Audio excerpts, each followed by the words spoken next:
Olá! Tudo bom, pessoal? Pontuais, super pontuais. Já começam a chegar exatamente às 6 horas, que é o nosso horário de domingo, né? Pra gente falar a respeito dos temas que eu venho trazendo para vocês. E que muitos deles têm sido, inclusive o de hoje, né?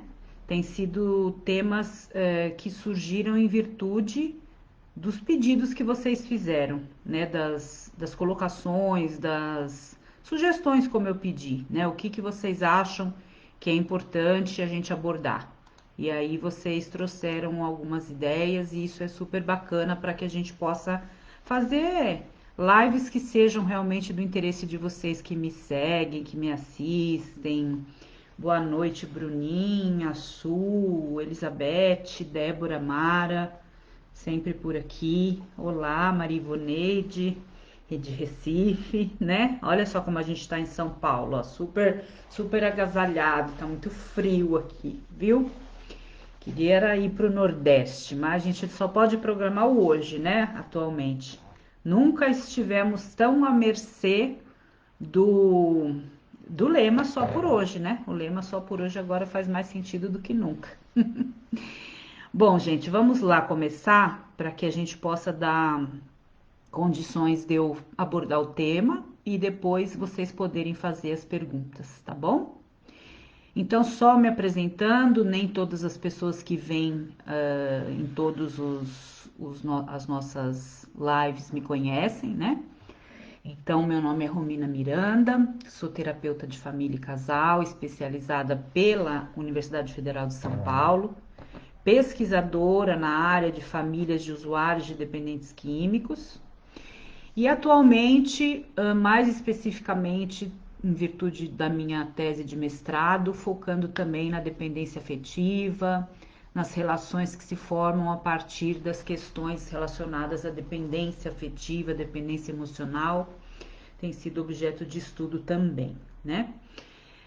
As nossas lives acabaram vindo para substituir as palestras, né? Esses dias eu estava pensando, eu falei, nossa, como esse movimento das lives tá dando certo em termos da gente poder levar informação, da gente poder trazer sempre para o nosso público aí uma continuidade dos temas.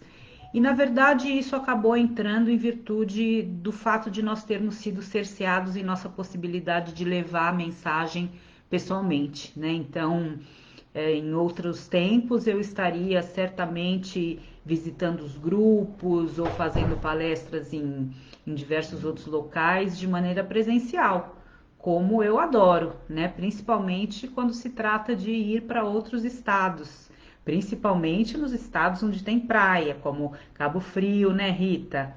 Essa semana eu fiz uma palestra, uma live com o nosso amigo aí de Cabo Frio, com o Marcos, e estava falando, né, que o que eu sinto falta é disso, são das viagens, que eu adoro ir conhecer as pessoas de outros locais, ficar, enfim, sempre que eu viajo aproveito para estar conhecendo o local. Então, nesse sentido, nós somos cerceados, mas por outro, as lives têm tido um alcance muito grande no que se refere a chegar em novas pessoas, né?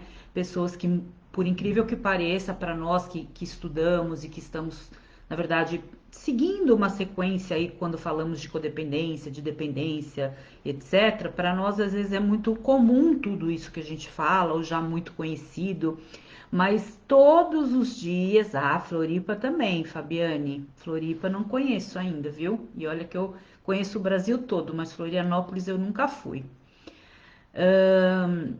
Então, assim, essa ideia de poder atingir novas pessoas eu acho muito importante, né? Toda semana, depois das lives, alguém me procura e fala: eu não sabia que eu era codependente, ou eu não sabia que eu estava num relacionamento abusivo, eu não sabia o que era dependência afetiva.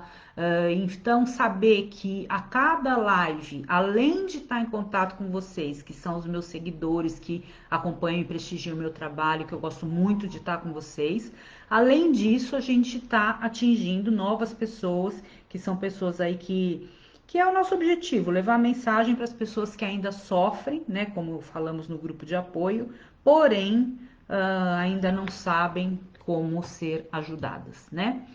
Então vamos lá. Oi, Maria Isabel, tudo bem? Olá, Sandra, de Lorena, Gabriela, do nosso grupo de estudos, Tatiana, boa noite, Tatiane. Gente, muito obrigada mais uma vez. Eu vou começar então a abordar a nossa temática de hoje e aí depois a gente pega aquela meia horinha final, 20 minutinhos, meia hora, dependendo de como funcionar, para responder as dúvidas, tá certo? Bom, então o tema proposto hoje é a terapia de casal e os relacionamentos dependentes. Então, por que isso? Porque muitas pessoas durante a semana, da live passada para essa, me perguntaram, né, qual era, como funciona uma terapia de casal, se a terapia de casal tem o objetivo de unir casais, de salvar casamentos e principalmente como ela funcionaria, quais seriam seus benefícios num relacionamento onde existe dependência, codependência, dependência afetiva ou outras dependências, né? Importante a gente partir do conceito que quando a gente fala em dependências, e acho que isso é bem legal a gente relembrar, olá Lupe, Simone, nós estamos falando sobre várias formas de compulsão, né? Especificamente, na maior parte das vezes, falamos sim sobre a dependência química, sobre o uso de substâncias psicoativas, ou seja, o álcool e outras drogas, e a codependência dos familiares que convivem com esses usuários. Mas se nós formos ampliar a ideia de dependências, nós falamos também de relações abusivas, onde existe a dependência do vínculo, ou a dependência afetiva ou emocional, como queiram chamar. Nós falamos também de outras dependências, como a dependência do jogo, a dependência do sexo, a dependência da comida, outras formas de dependência que de alguma maneira impactam o sistema familiar, ou impactam a conjugalidade, ou impactam o relacionamento afetivo. Quando a gente fala em terapia de casal, nós não estamos falando necessariamente em terapia de casais casados ou de casais que queiram necessariamente buscar somente uma solução para fazer com que o seu casamento seja salvo, digamos assim.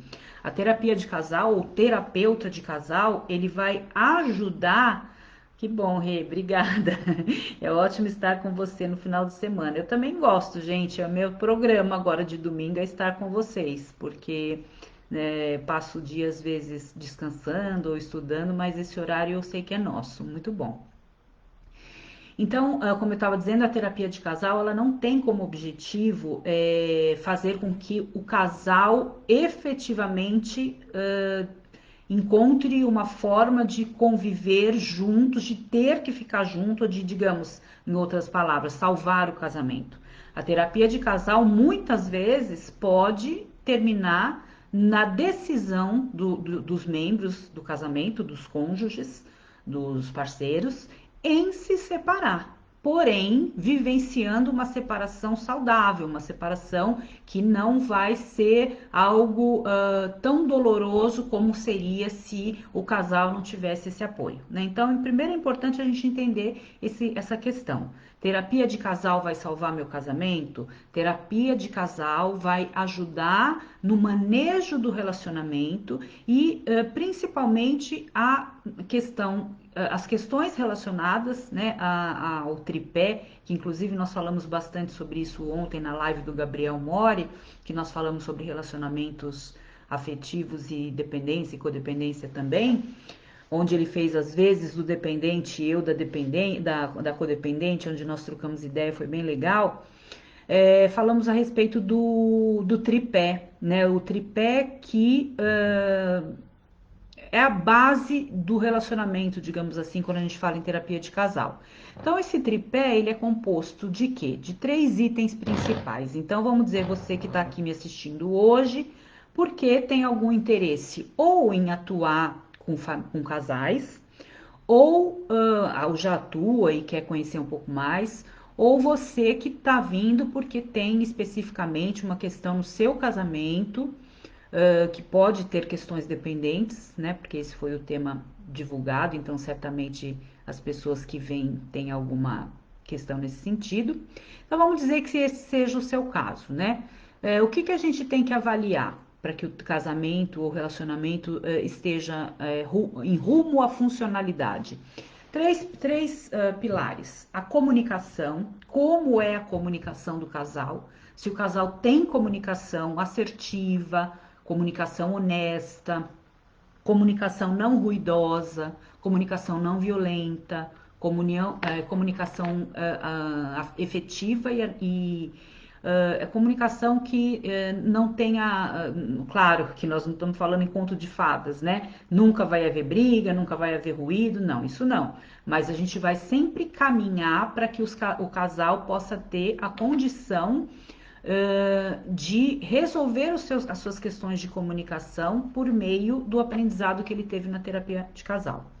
O segundo ponto é a sexualidade, né? Então a sexualidade é um outro tripé que precisa estar bem estruturado. E quando a gente fala em sexualidade, é importante a gente lembrar que a gente não está falando apenas sobre sexo, mas a gente está falando sobre uma gama de aspectos que envolvem a sexualidade, que fazem parte também da boa saúde do relacionamento.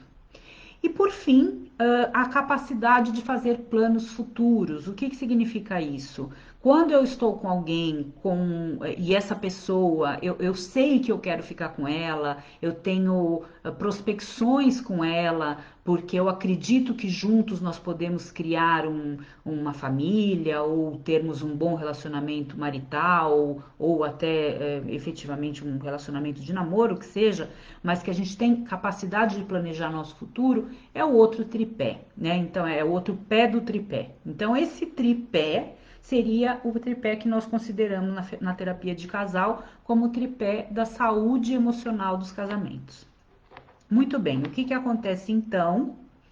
Foi bom, né, Bruninha? Obrigada. O que acontece com os casais em dependência? Ou seja, casais que vivem a questão da dependência afetiva, dependência química ou outras dependências. Claro que, mais uma vez, né, dizendo que essas dependências podem ser diversas, mas a gente foca um pouco mais na questão da dependência química, que é o tema que a gente sempre costuma trazer com maior ênfase. Normalmente, os casais que têm a dependência química, que convivem com a dependência química e a codependência. Boa noite, Maria Cristina, querida. Mauro, obrigada pela presença. Esses casais, eles têm problemas de comunicação, né? Então, você que vivencia um relacionamento com o usuário ou com uma usuária, certamente consegue detectar a partir da fala que eu estou colocando que vocês têm problemas de comunicação. Problemas de assertividade, ou seja, de dizer não quando é preciso dizer não, de dizer sim, querendo dizer sim ou não o contrário. Uma comunicação harmoniosa, uma comunicação não violenta. Então, algumas formas de comunicação são muito danificadas com a questão do uso de substâncias, né? Muitas vezes isso acaba se tornando tão nocivo, essa comunicação acaba se tornando tão inadequada, tão disfuncional, que acaba se tornando o que nós chamamos de abuso verbal, que para muitas pessoas, infelizmente, isso ainda não faz parte do conceito dessas pessoas, né? Então, quando a gente fala assim, você já sofreu algum tipo de violência ou abuso? As pessoas pensam violência doméstica ou abuso sexual. Porém, existem muitas outras formas de violência e de abuso, e um deles é o próprio abuso verbal, né? Nós sermos a todo momento desqualificadas, ou xingadas, ou ouvirmos palavrões, ou sempre ouvir a voz do outro num tom a mais daquele do que nós gostaríamos. Isso tudo é uma questão de disfuncionalidade na comunicação. E certamente existe isso nos casais, porque tanto o codependente como o dependente tem dificuldade em expor a comunicação honesta, né? Existe a mentira de um lado, a manipulação do outro, o querer ganhar um ponto aqui, outro ali, que acaba fazendo que a comunicação não seja uma comunicação honesta e não assertiva, né? Então esse seria um dos pontos principais que a gente tem aí como problema nos relacionamentos entre casais que têm a dependência e a codependência. Quando a gente fala a respeito da sexualidade, que envolve, como eu disse, muito mais do que o próprio ato sexual em si, sem dúvida os casais têm problemas em relação a isso, porque o sexo ou a sexualidade ou a atração sexual, tudo que envolve a questão da sexualidade, nós precisamos ter admiração, né, pela pessoa com a qual nós sabemos que vamos manter uma relação sexual, seja desde o momento em que a gente imagina o que é sexualidade, desde daquilo que nos desperta enquanto o desejo de ter aquela pessoa como parceiro sexual, do nosso preparo em estar pronta para o ato sexual, a nossa vontade, e muitas vezes nas relações afetivas onde existe a dependência química, esse desejo sexual pela parte normalmente codependente, ou seja, pelaquela parte que está sendo afetada pela convivência com o usuário, ela acaba minando no sentido da admiração.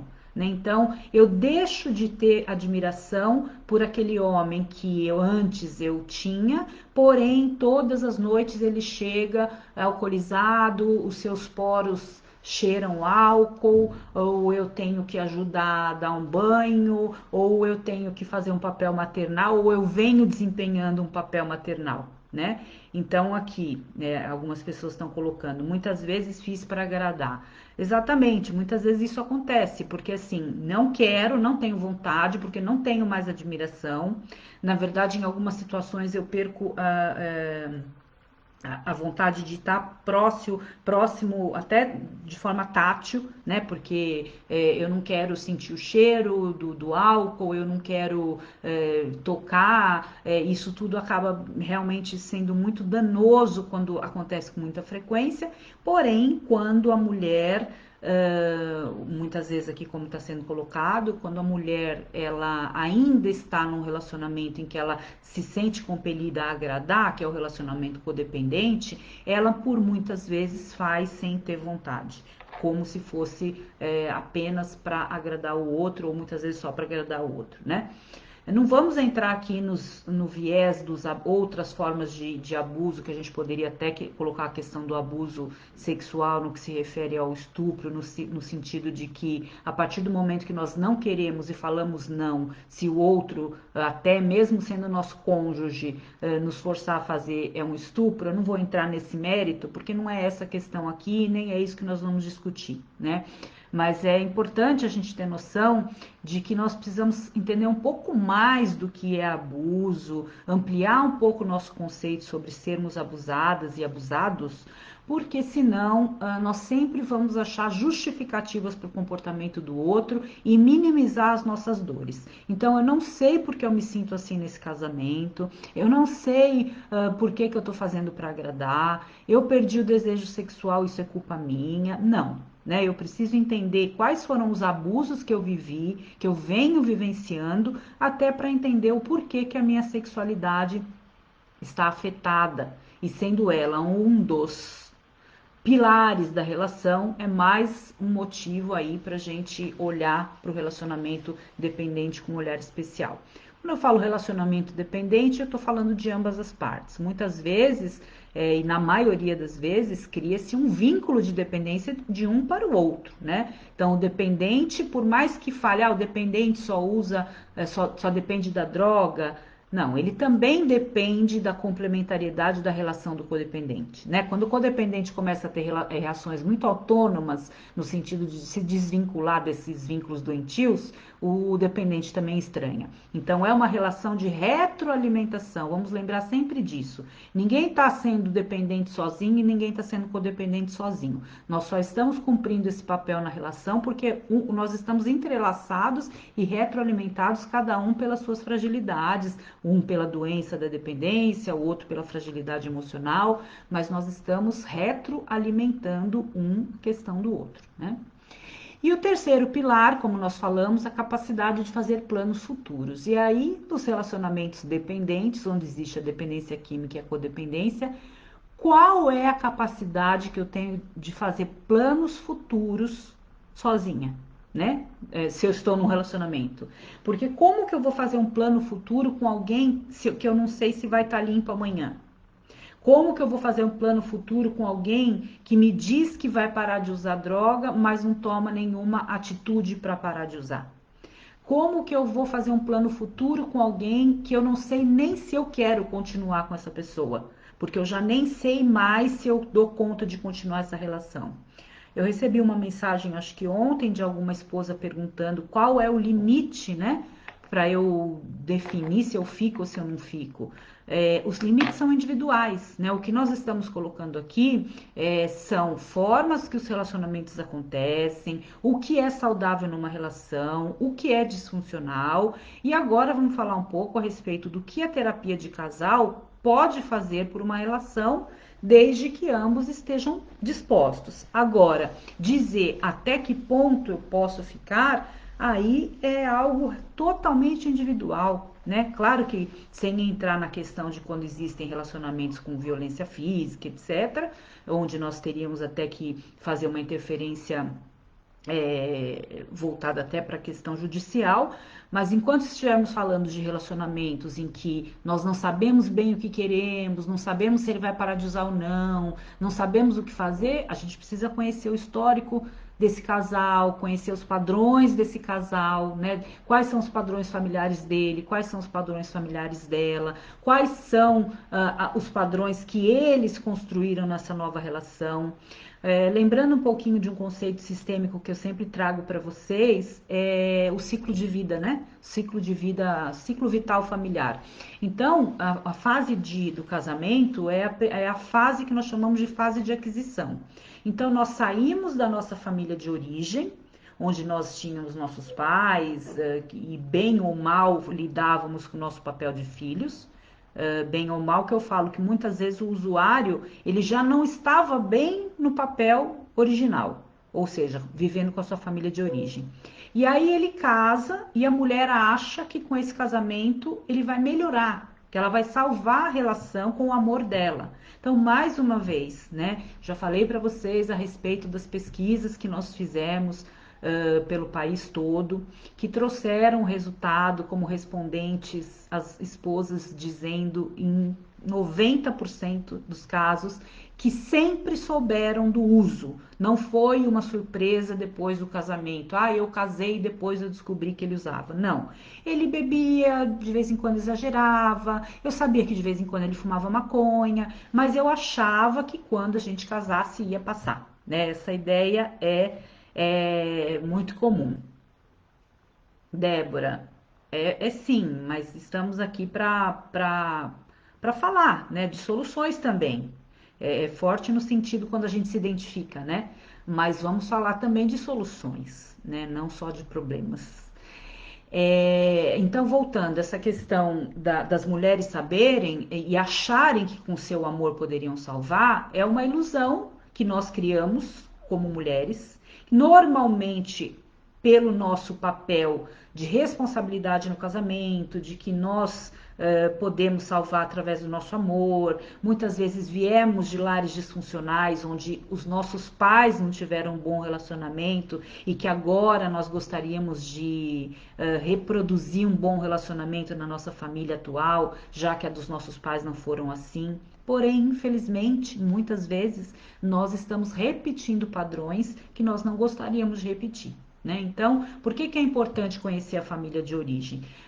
Porque eu preciso ver o que veio da minha família de origem, dos meus pais, o que veio da família dos pais dele, para entender como essa coisa funciona, como que nós montamos uma nova relação.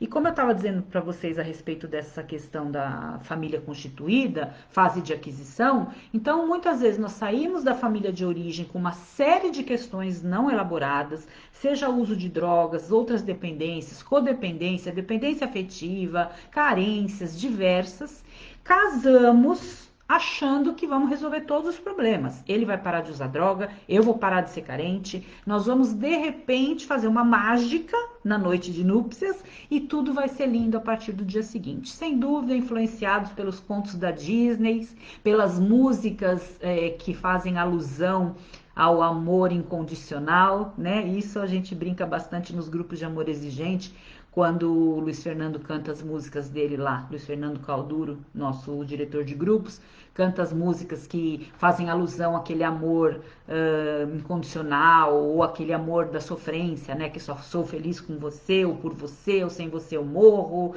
Então existe toda uma questão cultural que acaba fazendo com que a mulher tenha esse papel de salvadora. Então existe uma questão familiar, que muitas vezes ela veio de uma família disfuncional e ela quer salvar a família que ela vai construir. Muitas vezes tem a questão cultural, alimentada pela cultura onde nós crescemos e que somos nós aquelas que temos que dar vida ao casamento. E por fim, uma questão religiosa, né? Que é papel da esposa ser a mulher virtuosa que vai aguentar todas as questões, porque aquele é o papel dela. Então, misturando tudo isso, vocês imaginem o quanto é difícil, né, para a mulher quando ela tem que fazer uma escolha entre ficar ou sair de um relacionamento abusivo, seja ele por uso, ou abuso, ou violência, ou uso de drogas, ou qualquer outra questão. Então, voltando, falamos sobre, para a gente ir fechando as ideias, falamos sobre o tripé, né? O tripé que mantém o relacionamento saudável. Falamos sobre como é esse tripé na relação dependente. Falamos sobre as expectativas que estão sobre as mulheres, e aí nós falamos mulheres por quê? Ah, Romina, você só fala de mulher, não tem homem codependente? Não tem mulher dependente química? Claro que tem, gente. Tudo que eu estou falando aqui serve para o outro lado. A questão é que a gente acaba meio que tendo essa forma mais específica de falar a respeito da mulher, pelo fato de ser muito prevalente nos grupos de apoio, nos consultórios, nas pesquisas, o fato de nós termos mais mulheres do que homens que têm uma relação de codependência com um dependente químico. Mas o oposto também é verdadeiro e acontece, né, sem dúvida nenhuma. E aí então falamos sobre esse panorama todo e agora eu vou falar um pouquinho para vocês a respeito da função da terapia de casal nesse aspecto, né, nesse panorama que eu tracei para vocês. Então, o meu ente querido foi para uma internação, ele está lá fazendo o trabalho dele, ele passou por não sei quantas intervenções, reuniões, psicólogo, psiquiatra, terapeuta ocupacional, enfim, teve um ótimo trabalho que foi feito com ele.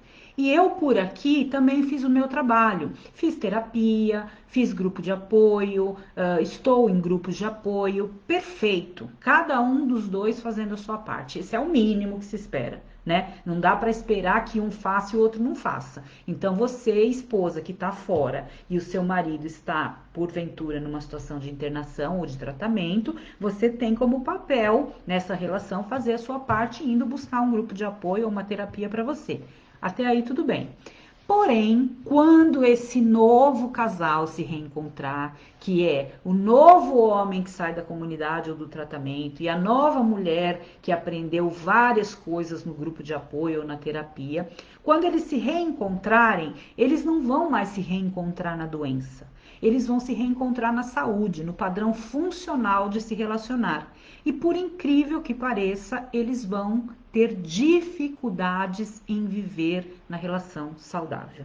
É forte também, parece incoerente, mas é um processo inconsciente, né? Então, eu sabia viver num relacionamento disfuncional. Eu sabia viver com briga, eu sabia viver com mentira, com enganação, com traição, com uma série de questões relacionadas a tudo isso. Mas agora, viver com honestidade, com verdade, com comunicação assertiva, com a exploração de uma nova sexualidade ou com a capacidade de planejar o futuro, eu não sei fazer isso ainda, porque eu fiquei muito tempo vivenciando uma relação disfuncional ou uma relação adoecida, enfim.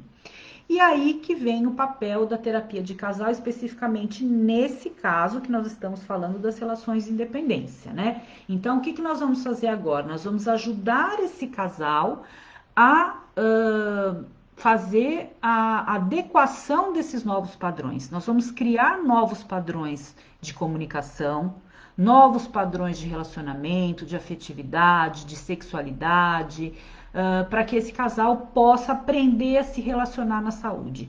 Porque infelizmente, quando não existe essa adequação e os membros acabam se estranhando nessa nova fase de vida, porque não sabem viver com a saúde, muitas vezes eles não conseguem dar continuidade porque não sabem lidar com esse novo padrão.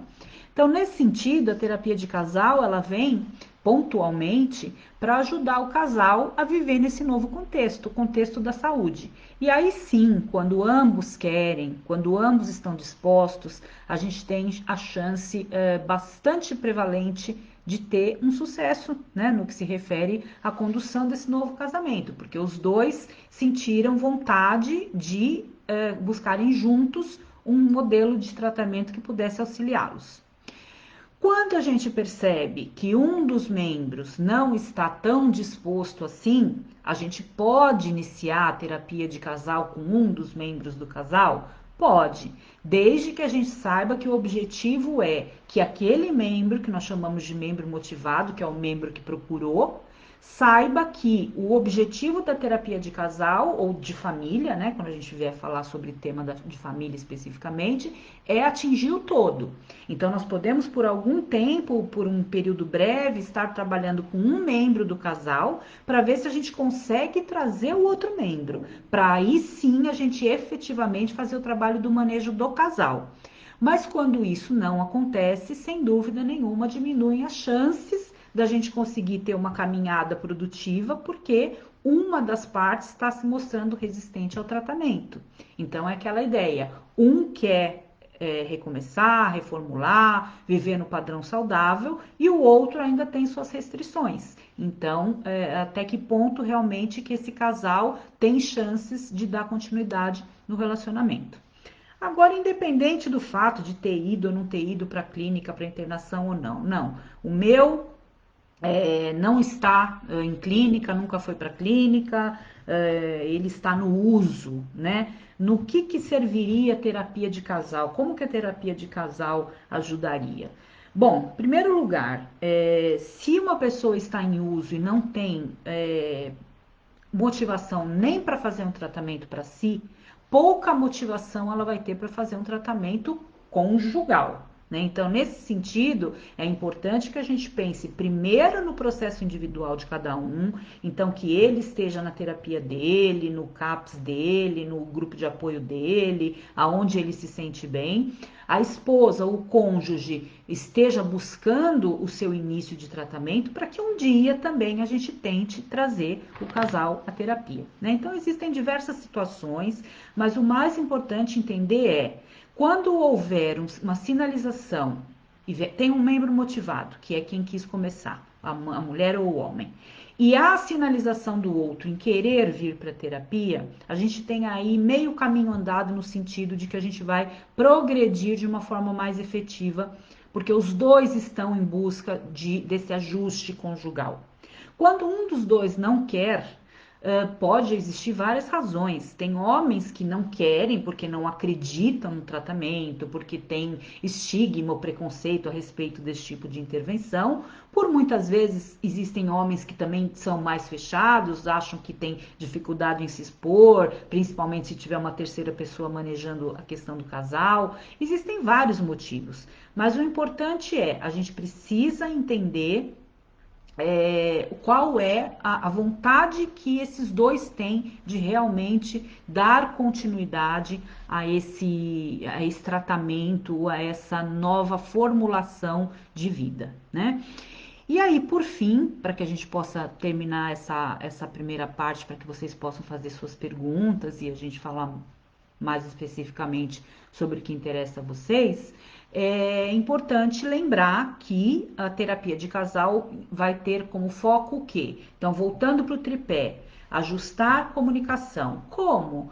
Tem coisas que o casal passa o dia inteiro um falando para o outro, só que eles não se escutam. Porque eles já estão vivenciando uma forma, né, de atuação um com o outro, que a comunicação está totalmente ruidosa ou bloqueada ou nula, eles não se escutam mais. E no consultório, quando a gente trabalha com terapia de família, a gente vai auxiliar esses casais a se ouvirem. técnicas específicas, é lógico, com as teorias da terapia sistêmica. No meu caso especificamente, faço a terapia de casal pela linha sistêmica. Nós temos diversas técnicas que vão ajudar esse casal a, em primeiro lugar, se ouvir. Porque quanto tempo esse casal está falando uma coisa para o outro, muitas vezes eles estão falando a mesma coisa, eles querem a mesma coisa, mas eles não conseguem se expressar. Eu me lembro uma vez, muitas vezes acontece, mas os dois estão pedindo pela mesma coisa, né? Ele reclamava que ela chegava tarde e não dava atenção. Ela reclamava que ele saía cedo e não dava atenção. Vamos dizer assim, um exemplo. A questão é que os dois estavam reclamando, só brigavam, mas qual era a queixa principal? Os dois queriam atenção. Então, quer dizer, você encontra um ponto em comum entre o casal e ali um escuta, peraí, mas ele está dizendo que ele quer atenção e ele também está dizendo que quer, então o que está errado aqui? A gente vai ter que manejar uma nova forma de encontrar isso. E por muitas vezes, ambos estão clamando pela mesma coisa, só que não sabem como se comunicar. É um problema de comunicação. Eu posso dizer que a maior parte dos nossos problemas nos consultórios com terapia de família e terapia de casal estão relacionados aos padrões de comunicação. As pessoas não se ouvem, né? Quando existe a questão da dependência e da codependência, existe muito o modelo da agressão e da defensiva, agressão e defensiva. Então, o codependente costuma sempre trazer o passado, né? Então, quando você usava, ou quando você fez aquilo, ou quando aconteceu aquilo, e com isso o dependente vai ficar como? Na defensiva. E aí a comunicação já trunca aí, né? Esse não quer ouvir sermão, o outro quer atacar, e assim vai. Oi, André, tudo bem? Bel, Silma, tá entrando mais gente aqui, não consigo dar oi para todos, mas na hora que a gente for falar das perguntas, eu vou dar um oi para todos vocês. Carla e Antônio, o casal que tá sempre juntinho, né? Obrigada por vocês estarem aqui. Então, gente, imaginem, né? E podem levar esse exercício para a vida de vocês a partir de hoje, se vocês começarem a fazer uma autoobservação no relacionamento de vocês. Quantas vezes você e o seu cônjuge não quiseram a mesma coisa, não clamavam pela mesma coisa, mas não conseguiam sinalizar um para o outro? Ou quando tentavam começar a conversar, um trazia um tema que machucava o outro e vice-versa, e a comunicação já se diluía. Por vezes eu quero comunicar, mas eu não comunico porque eu tenho medo de falar e gerar uma briga. Então eu piso em ovos, então eu tenho comunicação nula. Por vezes eu começo a falar e grito, aí ele não gosta de grito, eu tenho uma comunicação ruidosa. Existem diversos padrões de comunicação disfuncionais e são eles que a gente observa no relacionamento na terapia de casal. O que a gente faz na terapia de casal? A gente observa como se dá o relacionamento do casal, como eles se comunicam, e a gente vai dar voz para ambos se colocarem e principalmente para ambos se ouvirem, né? Tem as famílias que eu atendo, não necessariamente casais, mas famílias que às vezes brincam, né? Pais e filhos falam, poxa, mas a gente precisa esperar chegar a sessão da Romina para a gente falar isso um para o outro, né?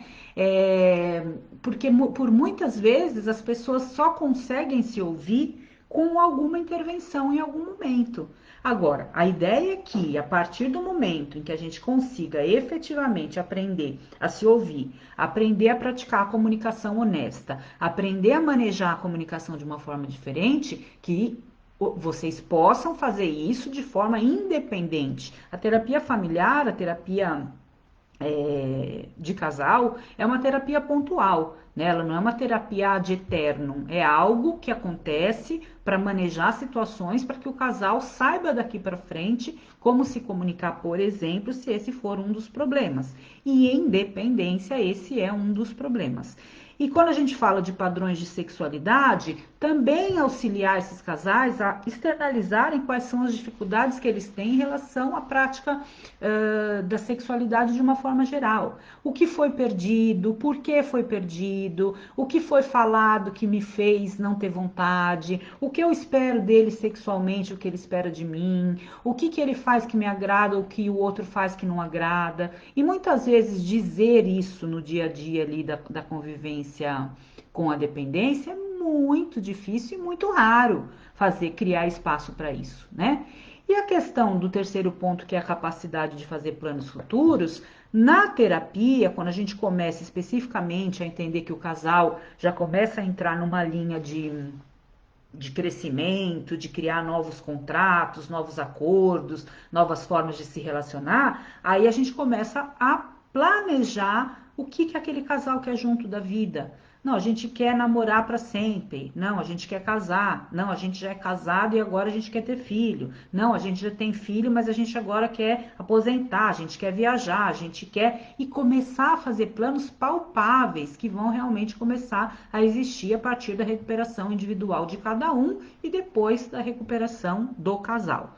Lembrando que existem situações em que ambos podem chegar à conclusão de que o melhor para o casal, para que o casal viva bem e feliz, não é ser um casal. Isso pode acontecer. Não, nós fizemos terapia de casal e chegamos à conclusão de que tais e tais e tais questões que aconteceram não nos permite mais nos enxergarmos como um casal. Nós dois chegamos a esse consenso dentro de uma terapia de casal. E agora, então, nós dois tomamos a decisão de nos separarmos e cada um vai viver sua vida, mas vamos fazer um processo de desligamento desse sistema conjugal de uma forma saudável. E quando tem filhos, isso é ainda muito mais necessário, porque por mais que esse casal se dissolva enquanto conjugalidade, eles não vão se dissolver enquanto parentalidade. Então, é preciso ter muito mais cuidado numa separação de um casal que tem filhos,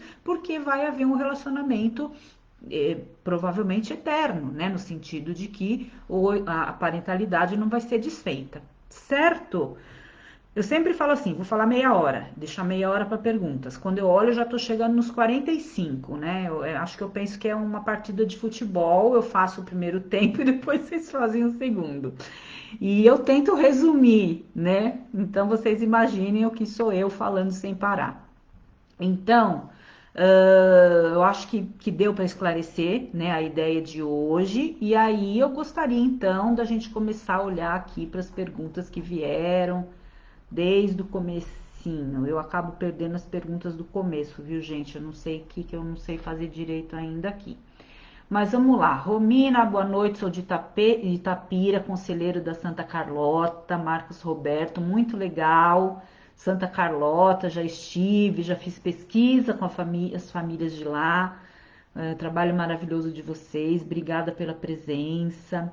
Aline, CT Renovação Pará.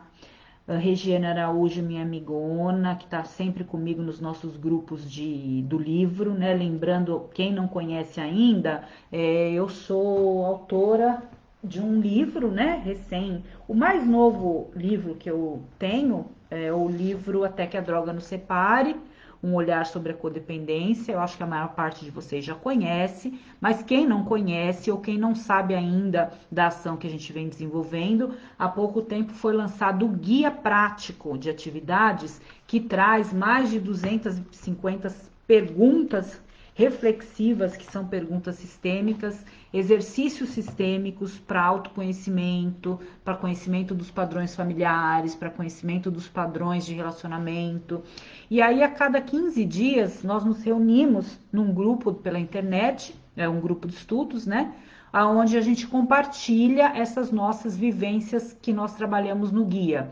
Então, a Regiane Araújo é uma das nossos membros, né? A cada 15 dias a gente estuda esse livro, a gente cresce juntas, mas aqui o objetivo realmente desse trabalho com o livro e o guia, gente, é autoconhecimento, autoaceitação e autocuidados. Esse livro e esse guia é para aquelas pessoas que querem realmente se conhecer, adentrar numa jornada de autoconhecimento, apesar da dor, né? É doloroso, as meninas às vezes falam, nossa, essa semana foi difícil fazer tal atividade, empaquei em outra atividade. Por quê? Porque é um processo de se conhecer até a sua ancestralidade, né? Então isso nem sempre é fácil. Quem quiser adquirir ou participar do grupo, o meu site rominamiranda.com.br é onde vocês encontram esse kit. E O meu contato, que tem o meu WhatsApp aqui no grupo, vocês podem me chamar para poder fazer parte do grupo, etc. Bom, vamos ver lá que perguntas. Também gosto de estar com você, gente, eu também. Boa noite, mais uma vez, gratidão. Ontem foi uma aula, foi perfeito. Ontem eu e o Gabriel, olha, a gente ficou 2 horas e meia numa live, falando sobre dependência e codependência e relações conjugais. Se vocês quiserem depois, vou publicar aqui nessa página para vocês poderem acessar, se quiserem saber um pouco mais. Boa noite, gratidão, boa noite. Eles geralmente não sabem ouvir não, sem dúvida, Simone. Normalmente, a dependência química, ela vem atrelada a uma baixa tolerância à frustração, porque normalmente eles não souberam ouvir não na infância, e quando ouvem o não da vida ou em algum momento, eles usam subterfúgios que muitas vezes podem ser as drogas. E quando a gente começa a falar não, a gente cria crises, né? Então, o grande exercício é começar realmente a falar não. Por isso que a gente fala tanto do treino da assertividade, né? Da importância. Cláudio, boa noite, Romina, parabéns pelo seu trabalho, um abraço. Cláudio Martins, meu amigo psicólogo lá de Belo Horizonte, a gente faz live juntos, nós temos alguns pacientes em comum, né? Ele tem uma CT também lá, muito obrigada por estar aqui. Aline, eles estão sempre certos, aí começa o conflito, então... Essa questão de eles estão sempre certos, aí começa o conflito, nós também, Aline, achamos que nós estamos sempre certas. Nós que eu falo codependentes, né? Assim como o dependente tem dificuldade em aceitar que a verdade dele não é única, nós codependentes também temos. Então imaginem um conflito, como você coloca aqui. Aí vem o conflito, vem, porque a gente quer impor a nossa vontade, a gente é controladora, a gente acha que sabe o melhor para todo mundo, e aí a gente quer impor a nossa vontade e eles querem impor a deles. Aí vira uma guerra, né? Então, como em qualquer casamento, independente de ser um casamento entre dependente e codependente, a questão do ceder, ela vai desde começar a manejar uma comunicação diferente até chegar na questão da escolha desses planos futuros, né? Então a gente passa por todo esse processo pensando em um quanto cada um de nós tem que melhorar a si mesmo para então poder impactar o outro. Lembrando que essa questão do controle do codependente é muito preemente no sentido de até manejar a comunicação, né? Então, eu tenho que ouvir, eu tenho que falar, e muitas vezes a gente não deixa também, não tem um papel de empatia para se colocar no lugar do outro e ouvir. E quando a gente desenvolve a empatia no relacionamento conjugal e se coloca no lugar do outro e efetivamente consegue sentir a dor que ele sente, sem dúvida nenhuma a gente consegue iniciar um processo de recuperação, né? Questão da sexualidade, né? Muitas vezes fiz para agradar, medo, exato. O Dora, boa noite. Vera Lúcia, boa noite. Parabéns, Romina, muito obrigada. Muitas vezes eu vitimizei, que eu estava passando mal para ele parar de usar. Sim, né? Nós falamos também a respeito dessa questão do codependente que vive o triângulo do drama, que é o triângulo de Karpman, que ele fica, na verdade, entre o papel de vítima, salvador e perseguidor a todo tempo. Então, por hora, eu tento salvar. Não tá dando certo, eu começo a perseguir. Fico controladora. Não tá dando certo, eu viro a vítima. Então, eu não saio desse ciclo vicioso, né? Quando eu percebo que eu não sou vítima, que eu não tenho poder de controlar e muito menos de perseguir, e saio do triângulo do drama, eu passo a não viver esse drama, e aí sim eu entro num processo de recuperação. Parabéns, ótima pauta. Para ele achar que está acabando comigo, nessa parte eu não entendi, Aline. Débora, nossa, que forte. É bem o que eu estou sentindo hoje, sem saber se sigo em frente pela família ou paro por aqui. Não sofro nenhum tipo de violência, porém cansei de não poder fazer planos futuros e ficar sem saber se esse vai ser o último tratamento. Exatamente.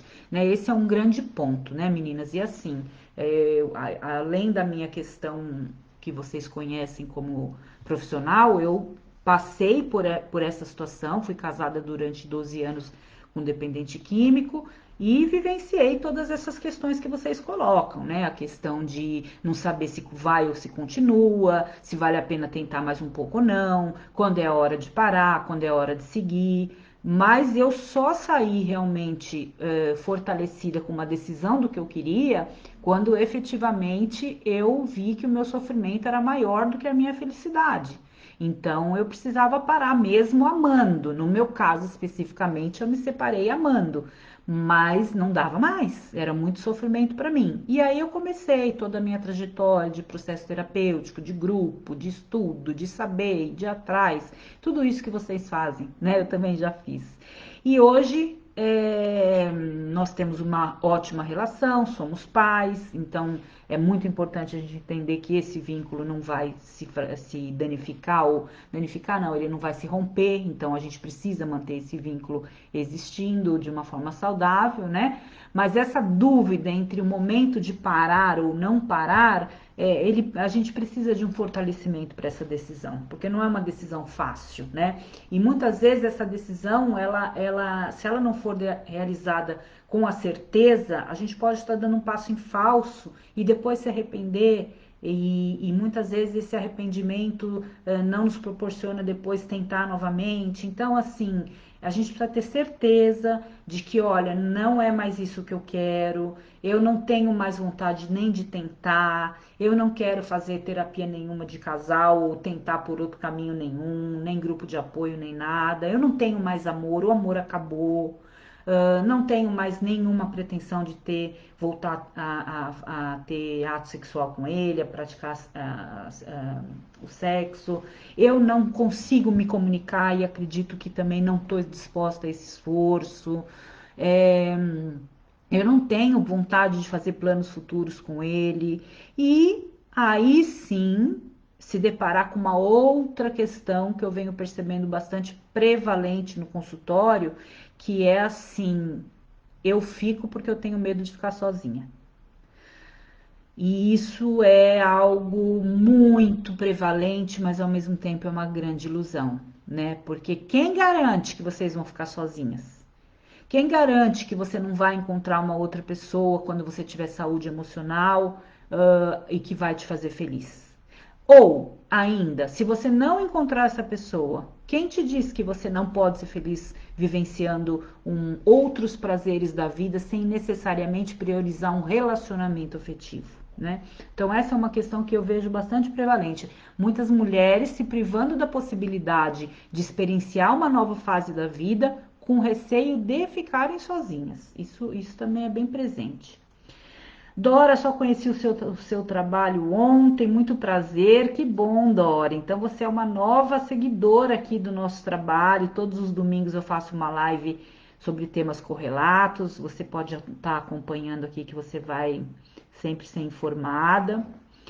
Tatiane, é exatamente assim, estamos nesses processos, dois juntos, exatamente, Tatiane. Quando os dois juntos estão no mesmo processo, as chances de que haja uma evolução e uma recuperação do casal são muito maiores, né? Romina, muito obrigada. Nesse momento estamos os dois, eu e meu marido, estudando e nos tratando. Somos o Antônio e a Carla. Sim, Antônio e Carla sempre juntos, né? Nos grupos de amor exigente eles vão juntos, eles ouvem juntos, eles se colocam juntos e é muito bom ver isso. Carla, obrigada por vocês estarem aqui, os dois, novamente. Boa noite, Silma, Bruninha, Bel, André, meu amigo, Devanil, Lúcia Santos, Rosa, Roseli, Souza, Maria Helena, Wilson, Cristiane, gratidão. Heloísa, boa noite, obrigada pelo carinho. Você faz terapia de casal online? Hoje nós só fazemos terapia de casal online, né? Estamos aí vivenciando a questão da impossibilidade de atender presencialmente. Então, todos os pacientes hoje passaram para a modalidade online. Em breve, nós, terapeutas de família, temos muita vontade de voltar aos nossos consultórios, porque a terapia de família ela tem uma característica muito interessante de manejo quando você está com a família ali junto, né? Então é diferente. Então a gente não vê a hora de poder voltar, mas ainda pela questão específica da pandemia, a gente faz a terapia online e outra, porque eu atendo muitos casais de outros estados e agora, mais recentemente, 2 casais de outro país, né? Então, dessa forma, teria que ser realmente a terapia online. E a gente vem com muita alegria acompanhando as associações às quais somos filiados, a Associação Brasileira de Terapia Familiar, que realiza congressos no mundo todo, participa de congressos internacionais de terapia, preparou para nós, terapeutas familiares, uma atualização de como fazer o manejo da terapia de casal e da terapia de família da forma online. Então a gente vem sendo capacitado para isso e está sendo bem bacana. Conheci ontem esse grupo, estou amando, que bom, Aline. Romina, e quando a decisão de separação vem da parte do de quê?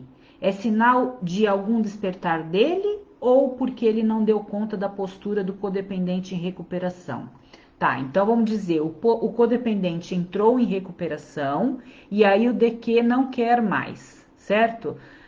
Bom, ele pode ter percebido que essa pessoa não vai mais facilitar o uso dele e ele quer continuar usando, então ele sabe que essa pessoa não vai mais facilitar essa continuidade. Ele pode ter tido um despertar no sentido até de sentimentos, não é essa relação que ele quer, que eu quero, né? Podem ser tantas coisas, Simone. A questão é que essa dúvida, né, normalmente é justamente a falta de comunicação, né? Se quando o casal externaliza o fim de uma relação, é importante também que essa relação seja feita com uma comunicação honesta, porque todos nós que quando nós nos separamos, nós vivenciamos um processo de luto. Não é o luto da morte, mas é o luto da morte da relação. E isso, o quanto mais honestidade houver nesse término, é a mesma coisa quando a gente fala, né, da importância da gente ter o ritual do velório, do enterro e de quantas famílias que vêm vivenciando hoje as mortes por Covid de seus parentes têm sido prejudicadas nesse sentido, porque elas não estão podendo vivenciar o ritual do luto e isso prejudica demais depois no luto que vai acontecer, né? É a mesma coisa, quando a gente se separa e as coisas não ficam claras, o nosso luto fica mais difícil, porque existem uma série de e será que foi por isso? Será que foi por aquilo? E se eu tivesse feito aquilo? E será que foi um despertar? E será que foi porque eu mudei? Será que eu devia ter mudado? Então isso dificulta muito o luto, né? O importante, Simone, se possível, era que vocês, a minha sugestão era que vocês pudessem, né, ter uma conversa honesta e verdadeira no sentido de falar claramente os reais motivos dessa separação, desse fim, né? Até para que vocês possam viver melhor o luto da relação e ficarem prontos para outros relacionamentos ou para a vida de uma forma geral. Oi, Romina, boa noite. Então, eu e minha esposa estamos pensando em recomeçar a relação, porém hoje já me encontro em uma fase de tratamento bem consciente, a qual vejo o que realmente quero e posso fazer por mim e por minha família. Essa terapia, mesmo feita à distância, poderia nos ajudar? Sim, né? Eu acho que eu acabei de responder essa questão aqui para a Heloísa. Terapia de casal online é uma modalidade hoje em função não só da questão da pandemia, mas em função do fato de nós estarmos sendo capacitados pelas nossas associações às quais nós somos filiados e que estudamos, nos atualizamos, a ter capacitação para fazer o trabalho à distância. Estou atendendo, como eu já disse, famílias de diversos lugares do Brasil e mais recentemente de fora do Brasil, mais especificamente de Portugal. E logo, logo, se Deus quiser, estarei em Portugal atendendo os brasileiros. Esse é um sonho meu. Boa noite, Romina. Gostaria sim de ver a live de ontem. Eu vou publicar aqui no grupo a live que eu fiz com o Gabriel. Gratidão novamente, Wenderson. Eu que agradeço a sua presença. Fabiane, eu acreditava que ele era apenas borderline. Devido a isso, eu sempre afirmei que amava ele e nunca abandonaria ele. Agora sei que é dependência química. Será que fiz certo? Percebo que ele me manipula, ele sabe que eu amo ele muito. Fabiana, então assim, Fabiane, se ele for borderline, ele tem uma doença que você nunca abandonaria.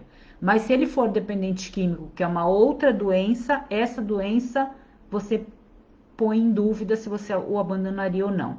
Se nós pensarmos que os dois fatos são uma doença, o que difere para você o fato de você aceitar o borderline e não aceitar o dependente químico? Né? Então, acho que esse é algo que você deve pensar, não para eu te dar a resposta, será que eu fiz certo? Mas para que você possa encontrar quais são os seus limites.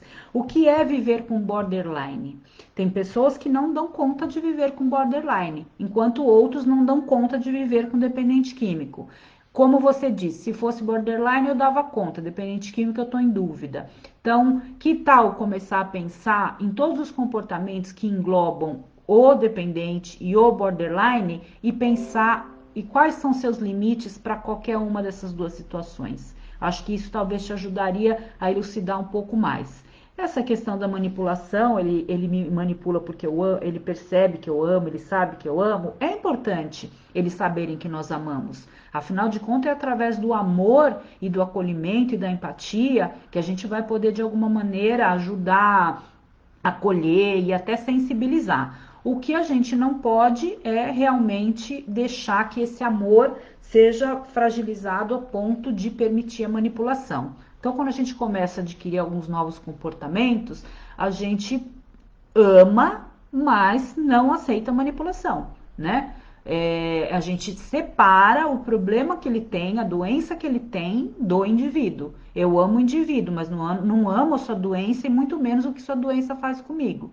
Ou melhor, não amo a maneira que eu me sinto diante da sua doença, né? É importante a gente trazer para nós a responsabilidade do sentimento, não jogar sobre eles, né? Você faz isso, ei, você faz eu me sentir assim. Não, ele não faz nada. Quem faz somos nós. Nós nos permitimos sentir assim porque nós não ainda estamos o suficientemente fortalecidas para sentir de outra forma. Vera Lúcia, oi, Leda, Romina, aprendo muito nas suas lives, fico muito grata. Eu que agradeço, Leda, você sempre aqui. Gratidão, Débora, Roseli, parabéns, sucesso sempre. Vanessa, Romina, boa noite, parabéns. Aline, e quando a gente não tem confiança mais no adicto? Gente, questão de confiança no adicto e no casamento é algo que nós inclusive conversamos ontem bastante, e tem aquela versão, né? Um cristal quebrado, remendado, jamais será o mesmo cristal. Então tem aquela ideia de que a confiança quebrada um dia nunca mais vai voltar a existir.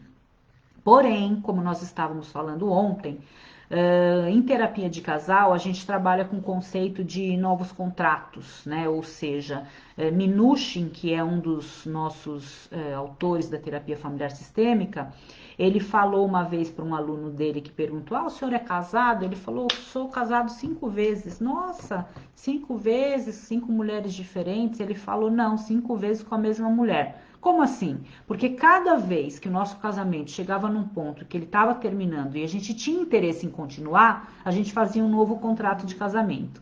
O que é isso? Significa, bom, chegamos num ponto que não dá mais.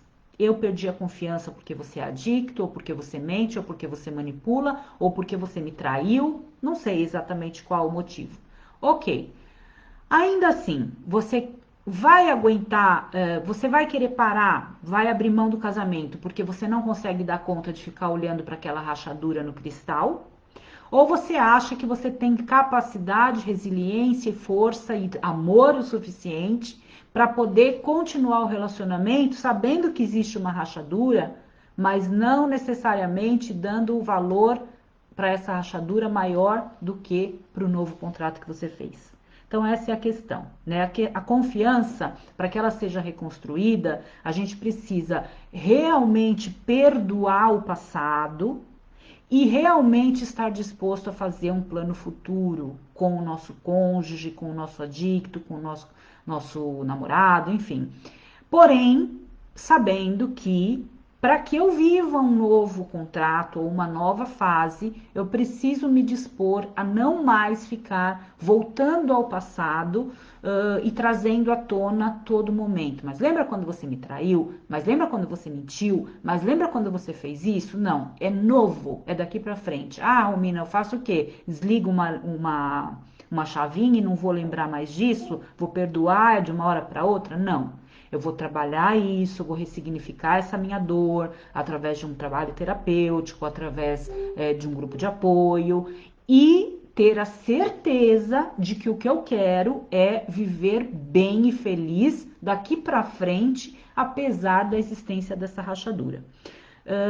Casamentos de longos anos não tem como não ter rachaduras, né? Não existem casamentos que não tem uma rachadura no cristal. Seja confiança, seja algo que um dia desagradou, seja algo que não era de acordo com a expectativa. Então depende, né, do que nós buscamos. Eu quero e acho que vale a pena investir nessa relação, apesar da dor, eu pretendo seguir. Ou não, essa relação não vale a pena, eu não tenho por que retomar confiança numa pessoa que eu sei que não vai alimentar, né? Isso que é importante a gente saber. O outro está disposto a conquistar sua confiança ou só você está querendo confiar nele novamente, né? Odete coloca, Odete é de Joinville, né? Odete é você, não é? Minha amiga do grupo de cônjuges. Eu e meu esposo estamos em recuperação há 25 anos, conhecemos o amor exigente e somos muito felizes hoje com a nossa individualidade e ao mesmo tempo a nossa união. Exatamente. Esse é o ponto, gente. É a união, porém respeitando as individualidades, né?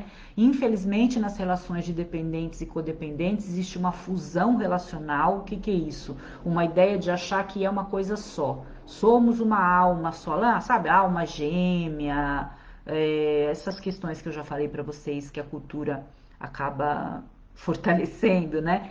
É, nós não somos uma coisa só, nós somos duas pessoas que se amando cada um a si, se conhecendo cada um a si, suas fragilidades, suas habilidades, suas qualidades e defeitos. Vivemos as nossas vidas individuais, porém compartilhamos as nossas vidas individuais juntos. Isso é muito real e muito saudável. É isso mesmo, Odete. Obrigada pela sua contribuição de Joinville. Maria José, boa noite. Bom, pelo que eu tô vendo aqui, eu respondi todas as dúvidas. Como eu disse, às vezes eu não consigo, eu não sei porquê, eu ainda não sei manejar muito bem, mas tem algumas dúvidas lá no começo que não enxergo. Mas normalmente no começo não colocam dúvidas, né? Colocam mais comentários, boa noite, etc e tal. Eu vou finalizando dentro de 5 minutos, né? A gente já tá aqui faz 1h10. Se mais alguém quiser perguntar algo, 34 anos casados, Odete, é isso? O que foi? Você tinha colocado. Ah, sim, estamos em recuperação há 25 anos e há 34 anos casados, ou seja, quanto tempo em recuperação, né? E quanto tempo casado? E quantos, com certeza, quantas fissuras em cristais ou rachaduras vocês tiveram que decidir que não seriam mais importantes do que a relação de vocês, né? Importante a gente saber que, como recurso da comunidade, a gente tem os grupos de cônjuges de amor exigente, do qual hoje estou como coordenadora nacional, né, durante essa vigência dessa diretoria, eu estou como coordenadora nacional. Temos todos os sábados às 18 horas reuniões online, porque as presenciais estão suspensas, né, em função da pandemia. Os grupos de amor exigente têm uma metodologia especialíssima voltada para cada parte do sistema familiar, né, ou seja, tem o grupo para a família, o grupo para os cônjuges, o grupo para os usuários, que é o grupo da sobriedade, tem o grupo do amor exigentinho, que é para as crianças, para os filhos de usuários, os grupos de prevenção, né, para que essas coisas não venham a acontecer, essas coisas todas sobre as quais nós estamos falando. E além disso, temos também outros grupos na comunidade, que são os grupos de Alanon, Naranon, Codependentes Anônimos, MADA, Mulheres que Amam Demais Anônimas, DASA, Dependentes de Amor e Sexo Anônimos, CODA, né? Já falei, enfim. Por que que eu estou dizendo isso? Porque quando a gente traz aqui a ideia de terapia familiar, a terapia familiar sistêmica ela é feita por um profissional de um terapeuta sistêmico, né? Porém, não quer dizer que o grupo não tenha uma ação terapêutica. Então, muitas vezes eu não vou para uma terapia de família, mas eu vou trabalhar um recurso que a minha comunidade oferece, que é um recurso gratuito, que é o grupo de apoio, e que com certeza ajuda a transformar muitas vidas também. Maria José, o meu familiar gosta muito de falar para mim esquecer o passado, mas ele sempre repete os comportamentos do passado. Exato. Talvez, né, você possa mostrar isso para ele, que você quer sim esquecer o passado, mas que para a gente esquecer o passado a gente precisa ter comportamentos novos, né? Gente, é isso, né? Eu percebo que até na fala que vocês trazem aqui tem a questão da dificuldade da comunicação, né? Como é difícil a gente falar para eles aquilo que vocês estão falando aqui para mim? Qual o exercício que vocês precisam fazer para conseguir construir um momento de diálogo com o familiar para dizer as coisas da forma que vocês gostariam de dizer, sem ruído, sem briga, sem agressão, sem emoção negativa? Né? Eu acho que esse é um bom exercício que eu gostaria de deixar para vocês. Pensem em como fazer isso, né? Em como criar momentos em que vocês possam começar a praticar em doses mínimas, aprender pouco a pouco a se colocar e saber que para a gente ter uma comunicação assertiva, a gente não pode falar quando a gente está dotado de emoção, né, de emoção negativa, a gente precisa esperar essas emoções baixarem, a gente precisa se colocar no lugar do outro, a gente precisa falar sempre de forma assertiva e não dando sermão, porque o sermão faz com que o outro fique refratário, né? Então existem uma série aí de ações que ajudam no processo de comunicação, que vocês podem ir aos poucos também treinando sozinhos, pouco a pouco. Se quiserem mandar perguntas, aqui nessa página tem o meu WhatsApp, tem o próprio Messenger aqui, tem o meu site, tem o meu Instagram, Romina Miranda Escritora. Então, o que vocês precisarem, no que eu puder, na medida do que eu puder orientar de uma forma, como eu já disse para vocês, jamais a gente pode orientar uma família sem conhecer essa família, né? O que a gente passa é como as coisas funcionam de uma forma geral. Agora, no que eu puder fazer nessa linha, estou à disposição de vocês. Noemi, obrigada. Cláudio, sem a arte do perdão não existe um casamento saudável, exatamente, né? Para eu poder começar o novo contrato, começar a confiar, começar uma nova vida, eu preciso perdoar. E perdoar também requer um processo interno, né? Depois que passar a pandemia, tomara que as lives continuem. Débora, eu acho que agora não tem mais volta, hein? A gente vai ter que dar conta de fazer palestra e live ao mesmo tempo. Fabiane, gratidão, Romina, pelo retorno. Na verdade, algumas pessoas me disseram que ele age assim porque tem a certeza de que eu amo ele, por isso ele me manipula. Seja ele borderline ou dependente químico, eu me coloquei para auxiliar no processo. Então, é isso, você já tem a resposta, né? E se você acha que a tua forma de amar facilita a manipulação dele, eu acho que talvez pensar um pouquinho no que nós já conversamos em outras lives, que é a lei do equilíbrio, né? Nós, codependentes, temos mania ou costume ou modus operandi de sempre fazer mais pelo outro do que o outro por nós. E aí a gente já causa um desequilíbrio na relação. Então, quando você perceber que você está fazendo demais, que você está amando demais ou mostrando demais, menos, porque ele vai sentir e aí talvez isso possa auxiliar. Depois que estou no amor exigente, vocês têm me ajudado muitíssimo, muito obrigada mesmo. Devanil, temos reuniões todos os dias fora as lives, oportunidade de crescimento diário. Obrigada, Fabiane. Andreve, boa noite. Sou DQ, coordenador do grupo da sobriedade em Joinville. Vivo em recuperação há 15 anos só por hoje. O casal em sintonia é melhor caminho na recuperação, pois após minha internação percebemos que ambos precisavam de ajuda. Minha esposa, Odete Lopes. Ai, que bonito! Os dois hoje aqui, a Odete e o Andreve, os dois de Joinville. há 34 anos casados, né? Que bom, muito bonito, viu, gente? Vocês se expressarem aqui. Eu acho que isso é uma esperança para todas as pessoas que vieram assistir nossa live hoje, que no fundo, todos nós queremos recuperar nossas relações, né? Mas é importante saber que, antes de mais nada, até como a Odete colocou, a importância da autonomia, da individuação. Então, se os relacionamentos não permitirem essa individuação, que é a manifestação ou a vivência do amor próprio, a gente precisa realmente repensar, né? Então, talvez em outros momentos falar um pouco a respeito de outras formas de individuação. Eu quero também falar um pouquinho sobre codependência e espiritualidade, enfim, cada hora eu tenho uma ideia, mas eu quero que vocês me mandem aí suas sugestões. Tenho já uma ideia do que eu quero trabalhar semana que vem, mas se quem quiser escrever e sugerir, eu estou aberta e disponível mais uma vez. Tá certo, pessoal? Podemos terminar por aqui. 1h15 de live aos domingos. Muito obrigada pela participação de vocês. É muito bom estar aqui com vocês sempre.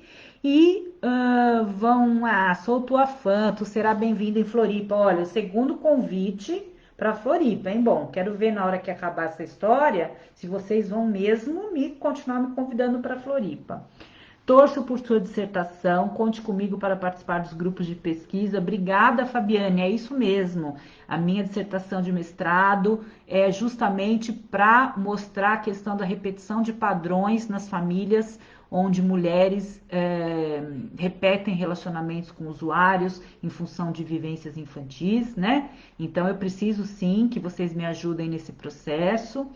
Muito obrigada a todas vocês. Vocês são top também. Bom final de domingo. Vocês são parceiras maravilhosas também. Muito orgulho de vocês também. Gratidão. Tudo aquilo que vocês estão me mandando aqui, eu mando para vocês em dobro. Que a gente possa todo domingo ter aqui um pouquinho de informação para que a gente fique aí durante a semana mais fortalecido para vivenciar essas nossas dificuldades, tá certo? Beijão para vocês. Essa live fica gravada aqui. Eu, depois de 19 anos, me divorciei. O trauma é grande e a dor também. São muitos porquês na minha vida, mas estou seguindo em paz e mais feliz apesar de tudo. Isso é muito importante. O importante é ser feliz. Gratidão, sinto mais fortalecida. Que bom! Ah, até recebe em casa em Floripa. Ah, eu vou sim. Boa noite, gente. Muito obrigada. Até semana que vem. E eu vou colocar para vocês aqui que não assistiram o link da minha live com o Gabriel de ontem, que foi bem legal também. Falamos muito sobre relacionamentos. Eu acho que vai ajudar vocês também, tá bom? Beijão e até semana que vem. Obrigada, gente. Boa noite.